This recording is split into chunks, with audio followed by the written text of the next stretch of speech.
Part 3. Questions 21 to 30. Complete the notes below. Write no more than 2 words for each answer. My presentation today is on how the science of genetics is being used to shed light on the origin of manuscripts, anything written by hand, produced in the medieval period, that is, the period between the 5th and 15th centuries AD.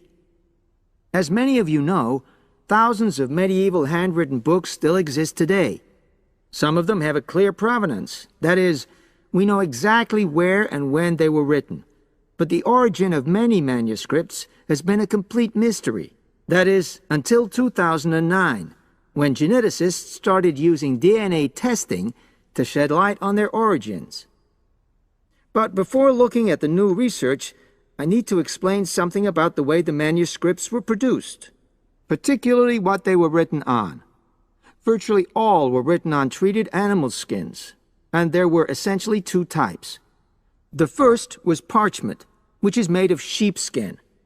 It has the quality of being very white, but also being thin.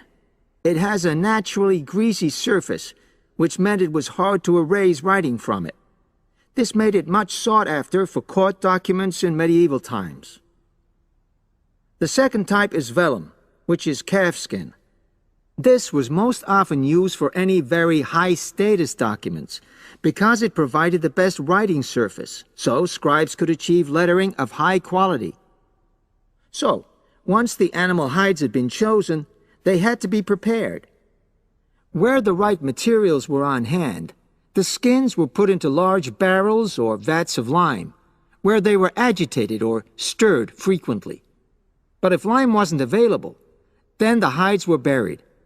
Both these techniques were designed to cause the hair to slough off and the skins to become gelatinous and therefore more flexible.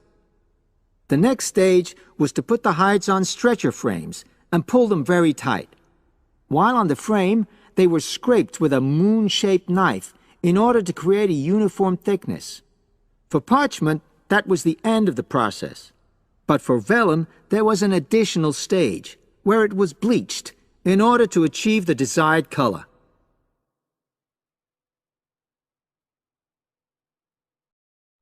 So, what does all this preparation mean for the quest to identify the origins of mystery manuscripts? Well, until recently, the only way historians and other academics were able to guess at origins was either through the analysis of the handwriting style or from the dialect in which the piece was written. But these techniques have proven unreliable for a number of reasons. It was thus decided to try to look at the problem from a different angle, to start from what is known, that is, the small number of manuscripts whose origins we do already know. Because these parchments and vellum are both made from animal hides, it was possible to subject them to DNA testing and to identify the genetic markers for the date and location of production. From this was created what is known as a baseline. The next stage was to test the mystery manuscripts, finding their DNA characteristics, and then making comparisons between the known and the mystery scripts. Genetic similarities and differences enabled the scientists to gain more information about the origins of the many manuscripts we had known virtually nothing about up to that point. Now you might ask, what are the potential uses of this new information?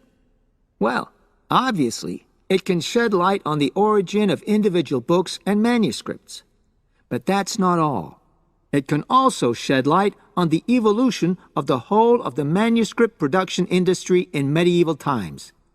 And because that was such a thriving business, involving very large-scale movements right across the globe, the new data in turn help historians establish which trade routes were in operation during the whole millennium. Now, if anyone has any questions, please wait for the answers.